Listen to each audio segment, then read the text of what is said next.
Before I start, I need y'all to comment down below why you think only certain dogs can talk in the world of Family Guy. Any explanation, no matter how crazy, I shall accept, so long as it makes sense to you. You blew it. You blew it who? You blew it bad. You know what the last page in the book is? A mirror, so you can see exactly who blew it, being you.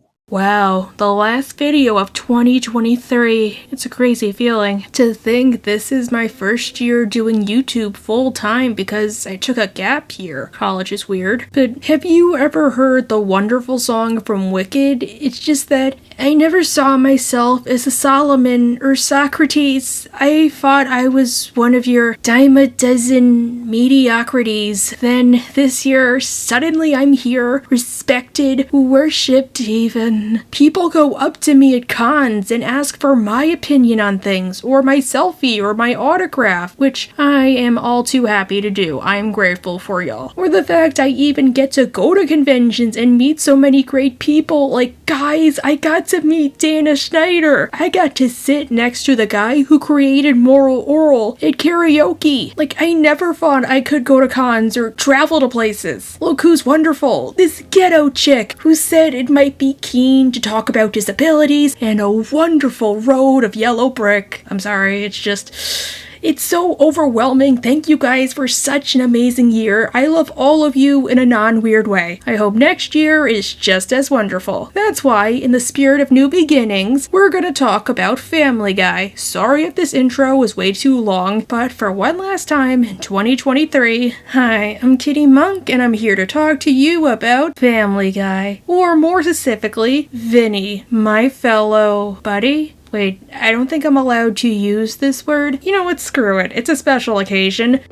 Pal. What? I could say that. 1, I'm a cat, and 2... Just out of curiosity, what breed are you? Actually, I'm a hound. Really? All right. That just means I'm 1/16th cat. Oh, I wish you hadn't told me that. He's like my friend. No, 10 years ago, I was a 13 going on 14-year-old carefree little kitten. That's when I watched the Family Guy Comic-Con panel and learned they were going to kill off a character. OMG, I thought. Maybe it would have been like The Simpsons, where they say it for the hype and they kill off somebody who is quite important to me, but in the grand scheme of things is pretty minuscule, even though he was the Sandman. Oh, I was a sweet summer child. But no. They were going to kill off one of the Griffins. I spent months speculating who it could possibly be. I for one thought it was either gonna be Meg or Chris. Seth Green and Mila Kunis both had huge careers outside of Family Guy. Maybe they wanted out. Besides, they were barely in the show anyways anymore. And then Life of Brian premiered and we got it. Oh my god!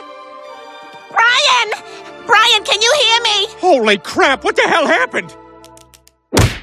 That guy sucked. OMG, I thought again. I still liked Brian back then. Wait, why am I rhyming? This ain't Dr. Seuss. Who could replace him? I don't know how to choose between all these dogs. Hey you, green pants.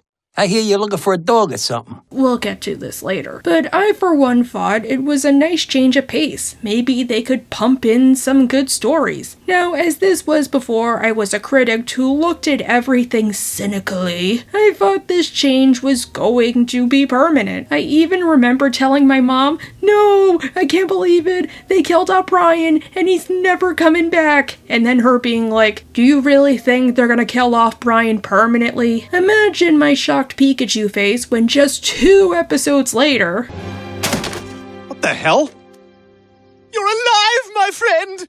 What? Of course I'm alive. What the hell's going on here? Then she was like, "I told you they were gonna bring him back in the Christmas episode." Yeah, so let's discuss. In Life of Brian, the episode, not the really good Monty Python movie, Stewie and Brian negatively affect the future by giving the Native Americans ammunition, allowing them to rise up against the colonizers. This leads to a Native American future, which in Family Guy terms means one of Native American stereotypes. Selling Girl Scout corn. Made me feel so guilty I had to buy like 20 ears.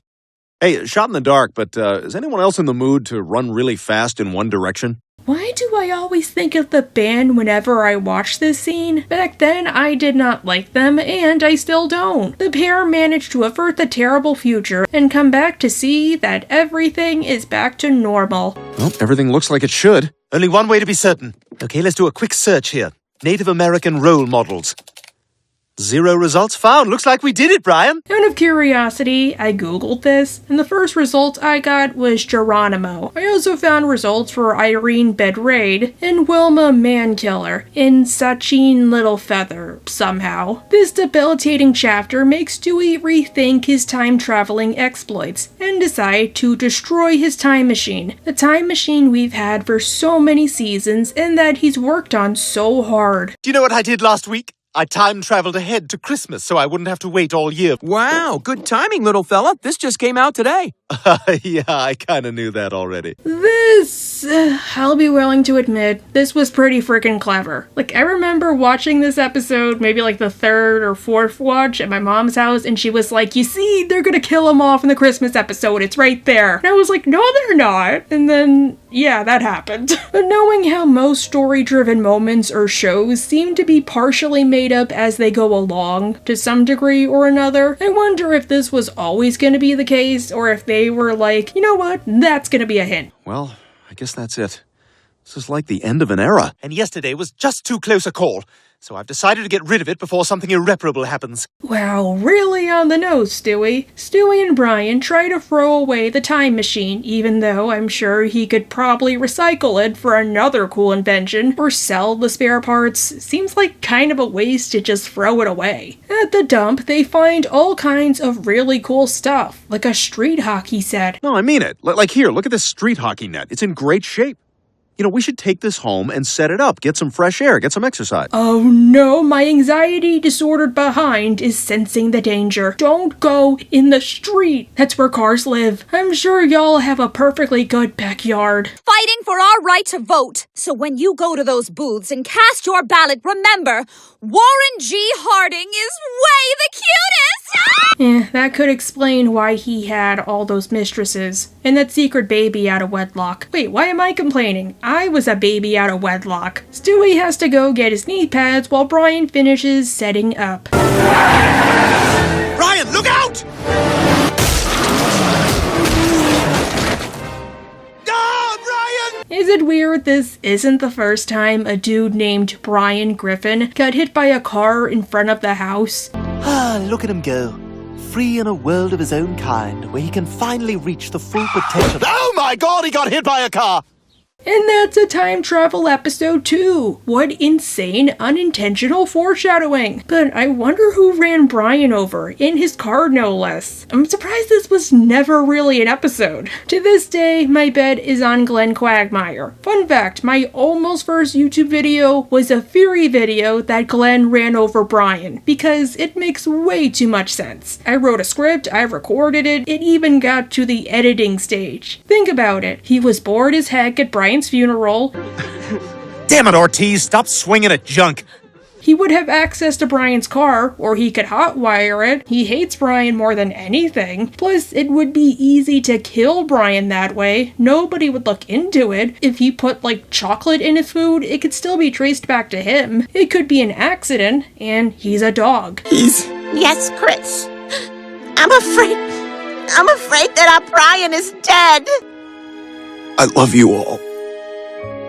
Now, one complaint this plot gets is that the episode is trying way too hard to milk sympathy for Brian's passing. Especially since, at the time, Brian probably got the worst reception out of all of the Griffins. And I guess I can see their point. He was loyal, and I guess what I'm trying to say is, he was like a brother to me, and I'm gonna spend the rest of my life missing him. When Brian previously died, or seemed to be on death's door, the Griffins considered it more of a nuisance than anything else. Remember when they bought a new dog and named it New Brian, while old Brian was still alive and well? Wait, so what would happen when Brian died? Was New Brian going to become just Brian? But I don't totally agree with this criticism. Yeah, maybe it goes a little too far, but this is totally in character for the family. People forget they've had their moments. And doggone, when they thought Brian died, they all instantly teared up. Not because they lost a dog, but because they lost a family member. My best friend in the whole world. And he's gone. I think he was also my best friend. He was the smartest person I knew. Nothing will ever be the same again. Or in New Kidney in Town, it was a heartfelt feeling for everybody, not just Stewie, when Brian decided to sacrifice himself for Peter, so he could wreck even more kidneys. Yeah, Peter was an idiot in that episode. In a sense, I feel like the Griffins can be super, you don't know what you have until it's gone kind of people. Be it, say, Meg moving to Russia, or Brian getting hit by a car, which unlike the former, is all too realistic. At the hospital, Brian dies.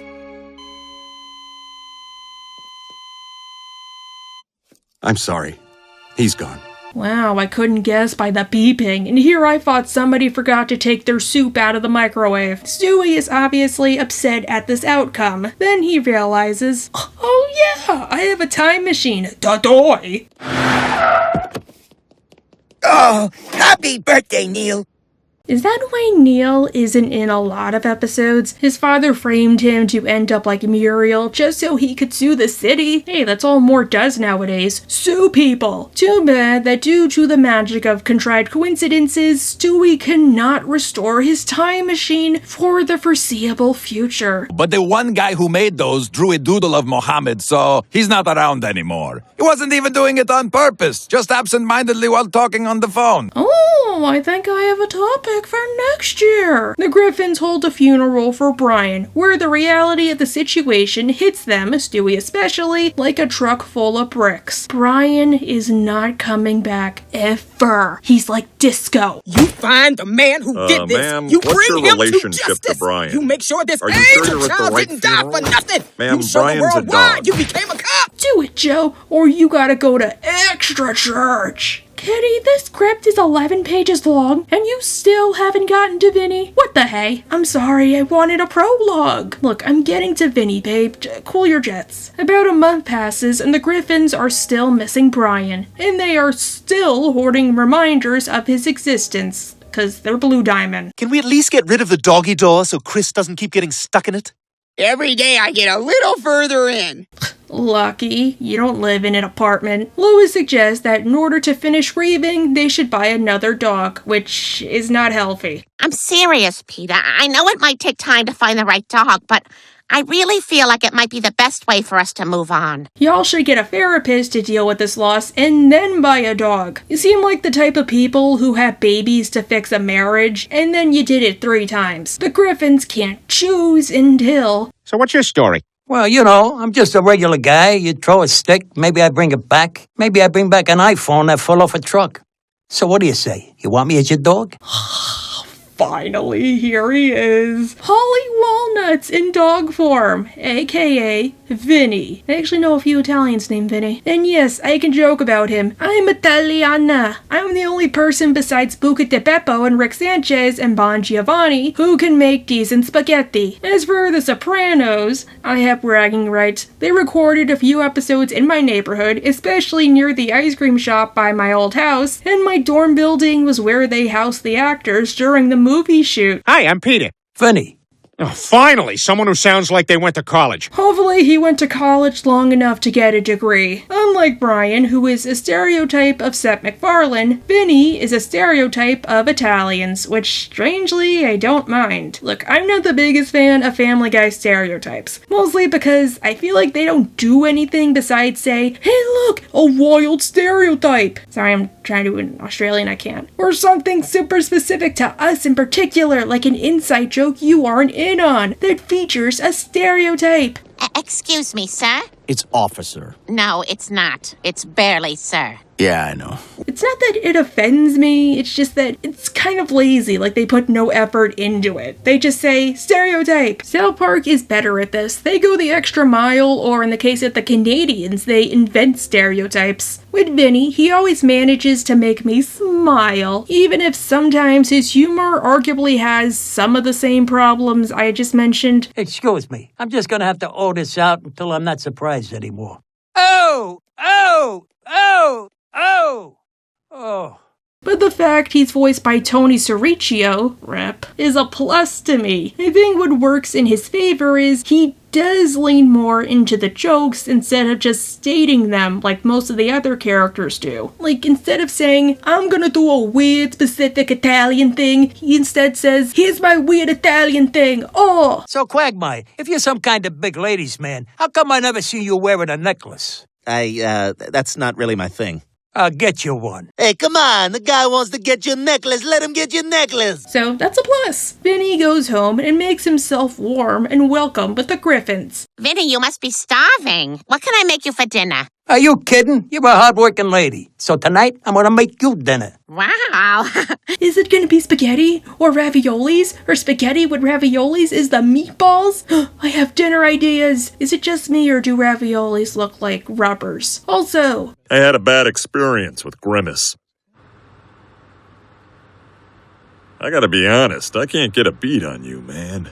did he not give you a milkshake, Joe? Well, everybody likes Vinny. Stewie isn't having an easy time accepting this. Makes sense, he was the closest to Brian out of everybody. He's a baby, so he's never really had to deal with the concept of loss before. I mean, except Rupert. And major family changes are often hardest on the children. Vinny and Stewie argue a teeny tiny bit. He spent my college fund on puppet clothes. Hey, don't get fresh with me, Studio. That's not my name.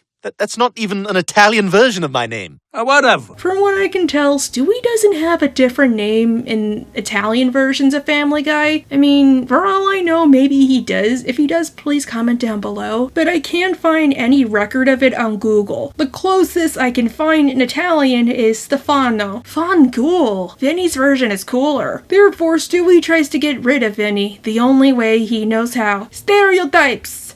Vinny, there you are. I have some terrible news. Sal Annuncio's kid was killed by a falling piano. Oh, how could this happen? Oh, my heart. It hurts worse than agita. He just got into SUNY Albany. Oh, this is too much, Stewie. I can't take it. I don't like SUNY, but Albany, there ain't nothing to do there. I think the Skylar house is there. Oh, get the Tums. Why did you have to tell me this? Hey, Vinny, Bobby Lamaduro's kid just got out of the hospital. He beat the cancer. Oh, thank heavens. Big man in the sky knows what he's doing. Oh, phew, that could have ended very badly. They could have lost another dog. And also me! Stewie, why did you have to take down this brilliant man who sounds like Big Daddy from Fairly Odd Parents? Wait, he was in that too? And honestly, I'm not doing this accent on purpose, it just comes out. Soon afterwards, Vinny hears Stewie crying about missing Brian. Stewie, what's with the waterworks?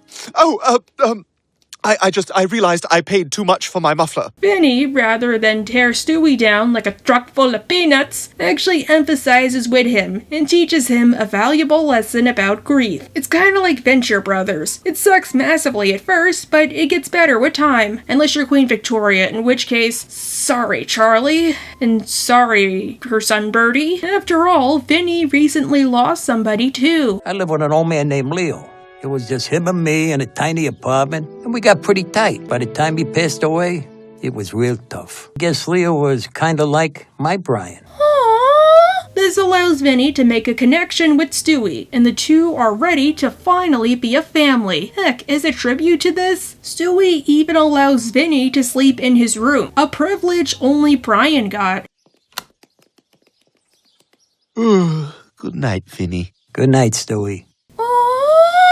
Alright, I guess I can talk about why Vinny was added. The Family Guy writers wanted to kill off a character, and Brian was the candidate because arguably he was the easiest, and it just made the most sense. He's a dog, and Seth MacFarlane voices him. Even if Brian gets killed off, he could still keep his job. The reason Vinny was Italian, and voiced by Toni Sericchio, was because Seth MacFarlane is a huge fan of The Sopranos. Oh god, I gotta watch that show, and I say that I'm Italian. After this episode aired, Family Guy and Fox both tried super hard to get us to believe that Brian wasn't coming back. Heck, he wasn't even in the opening credits after Life of Brian aired. He was replaced with Vinny, and it kinda worked. I for one believed he wasn't coming back. Again, I'm as gullible and naive as Allison Hightower. Meanwhile, Family Guy fan Aaron Thompson, not Stan Thompson, started a petition to bring back Brian, which had thousands of signatures. I was not one of them. It did help to revitalize Family Guy after so many years. Now, I thought if Brian came back, it would not be for a while. I heard Toni Sericchio was signed on for 6 episodes, and I thought that would be the minimum. Or maybe it would either be as a season finale or the next season premiere. However, there is one problem I had with this. Vinny was barely a part of the next episode, Into Harmony's Way. Maybe they couldn't think of anything good for him to do, or it was part of the misdirection. That episode was about Quagmire and Peter becoming a Garfunkel and Oates duo. And it was alright. I am a big fan of the song Train on the Water, Boat on the Track, but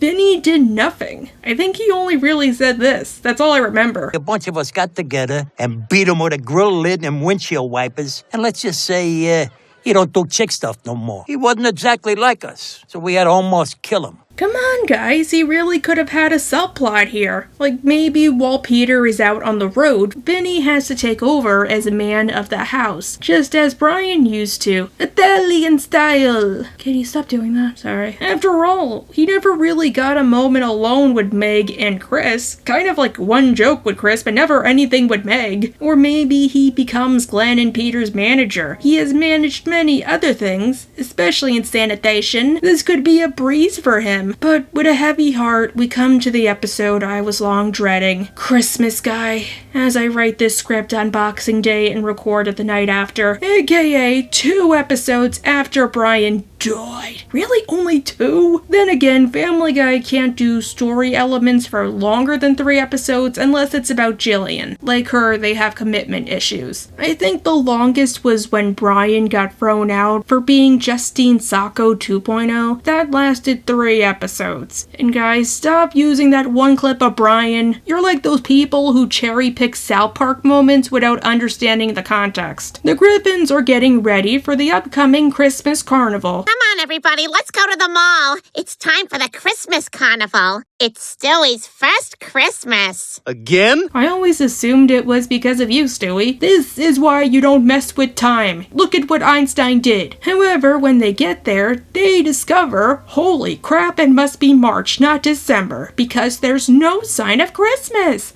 And what the hell? Where's all the decorations? And the big Christmas tree? Oh, look, there's Santa. Peter, no. What? There isn't even a Santa. What do you want? Meth? Okay. There's no Christmas carnival, Dad. You seem to know a lot about this, Meg. What did you do? At least we don't have to worry about Meg. But Stewie? Oh, he is pissed off. I'm sure he'll be over it in no time. Besides, how much trouble can he cause? He's a baby.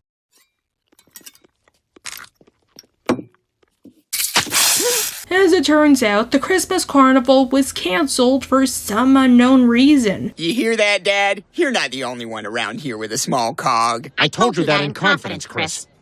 Wait, I thought there was that whole episode where you measured your slongs, and Chris's was bigger. Daddy, where's Santa? Was he killed by Muslims? Guys, I told you that's next year, but it'll only feel like a few weeks or a month. Vinny goes around asking people and informs us of his progress. Turns out I know a guy who knows a guy who knows another guy who knows a girl, which is weird because they don't usually know nothing. But are you talking about Vinny? All we ladies do is talk and know stuff. That's the best part about the holidays. They're better than church picnics. As it turns out, the person in question is some random schmuck named Carter Pewterschmidt. Some guy named Carter Pewterschmidt. Oh, my God. So I got another guy working on finding out who that is. It's my father. Oh! Even though Lois herself could probably go tell her father to open the Christmas carnival, if only for a day, Peter decides to be the one to do it. Why? Conflict! As it turns out, Carter hates Christmas. Well, you have your work cut out for you, Peter. My father's always hated Christmas. Because. Really, there is no reason he just hates Christmas because. Not because he was a poor child and Christmas was always tough for him, and now he owns his own Walmart like Daffy Duck, so he can deprive them of families just as he was deprived of a family, or something with Jane Fonda. Or like my family, he's cursed, so a great tragedy always strikes him on or near Christmas time. He just hates Christmas. Because I hate Christmas. You know what it's like being rich at Christmas, Griffin? Everyone expects an expensive present, and I get nothing. Really, there could have been a heartwarming Christmas story here, the same way we got one with Brian in Christmas Crime. But rather, we get... Yeah, you like that nog. Don't spit the nog out. Now look at the camera for a POV shot. Say thank you with the nog in your mouth. Thank you. Louder!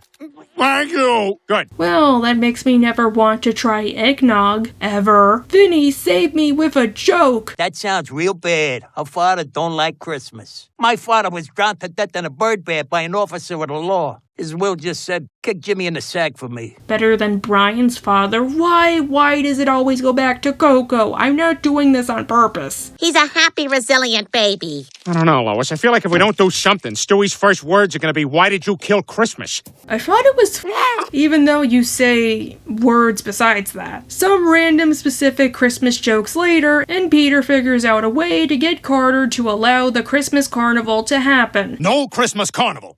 Wow, Carter. I had no idea you were Jewish. Is that how this is coming off? Yeah, kinda. I mean, that's what everyone's saying. People think I'm Jewish? Fun fact, the reason Jewish people eat Chinese food on Christmas is because Chinese restaurants in New York City cater to anybody, regardless of belief or ethnicity, and unlike Italian food, it rarely uses dairy, so they don't have to worry if it's kosher or not. I just learned this recently. Now, I'll be honest, this is one of those halfway plot switch episodes, where the first half is about something completely different than the second. The first half is, of course, about Peter trying to get Carter to reopen the Christmas carnival. The second half is about Stewie trying to resurrect Brian, which I am not a huge fan of. Not trying to resurrect Brian, the plot switch. Even in shows I do like. It's like the pacing is all over the place when it happens. Maybe they were afraid of introducing time travel into it, I guess. Come on, they could have done this. Have the main plot be Peter trying to figure out why Carter hates Christmas, and then the B plot could be Stewie missing Brian and trying to bring him back. Heck, maybe the two plots could intersect at the end. Like maybe Brian's death somehow caused a butterfly effect of Carter hating Christmas. And it's only by Stewie fixing things that causes Carter to change his mind or something like that. Regardless, let's look at how they handled Brian's resurrection. Stewie starts to have fun at the Christmas carnival until he meets Mall Santa. Not for the reasons you think. I don't care about anything except Brian.